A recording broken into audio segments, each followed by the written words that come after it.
Министерството за земјоделство, шумарство и водостопанство го објави јавниот повик за прибирање барања за финансиска поддршка за мали производители на вино.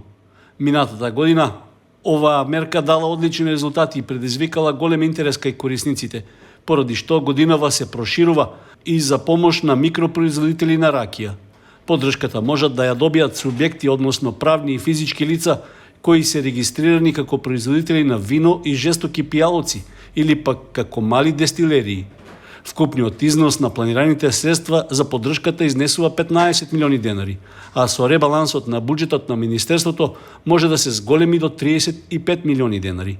Како корисници на оваа програма се јавуваат земјоделски стопанства кои се запишени во единствениот регистар на земјоделски стопанства во Министерството за земјоделство, шумарство и водостопанство, регистрирани како производители на вино со капацитет до 50.000 литри годишно, тоа се мали семејни винарии, и земјоделски стопанства запишени во единствениот регистар на земјоделски стопанства и регистрирани во електронскиот регистар во Царинската управа како земјоделци, мали производители на жестоки алкохолни пијалоци или се регистрирани како мали дистилерии согласно правилникот за начинот на оданачување со акциза на алкохол и алкохолни пијалоци и титунски производи, односно да бидат евидентирани како акцизни обврзници во Царинската управа. Висината на финансиската поддршка по корисник за производители на вино изнесува 10.000 евра во нето износ, при што 90% од парите можат да се наменат за набавка на опрема, а 10% за ангажирање стручен технолог за производство на вино.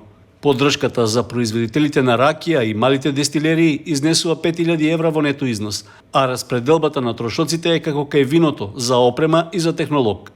Предвидените средства во оваа програма еднакво се распределуваат за двата јавни повици, односно едниот е јавен повик за прибирање на барање за финансиска поддршка за микроземјоделски производители на вино, а другиот е јавен повик за прибирање на барање за финансиска поддршка за микроземјоделски производители на ракија.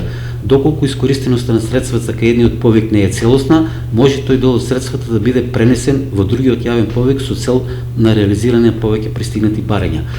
Од критериуми за учество, заинтересираните апликанти потребно е да поднесат барање до Министерството за користење на неповратна финансиска поддршка од оваа програма.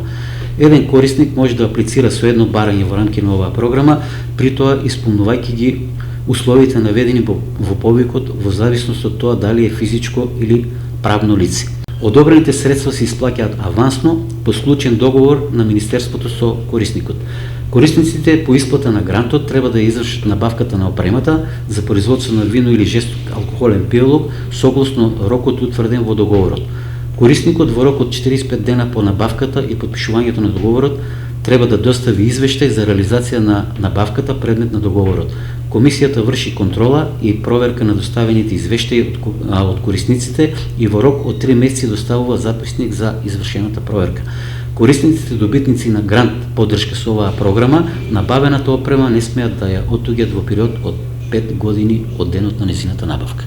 Јавниот повик за прибирање понуди за добивање поддршка за производство на вино и жестоки пијалоци, односно мали дестилерии, е објавен на веб страницата на Министерството за земјоделство.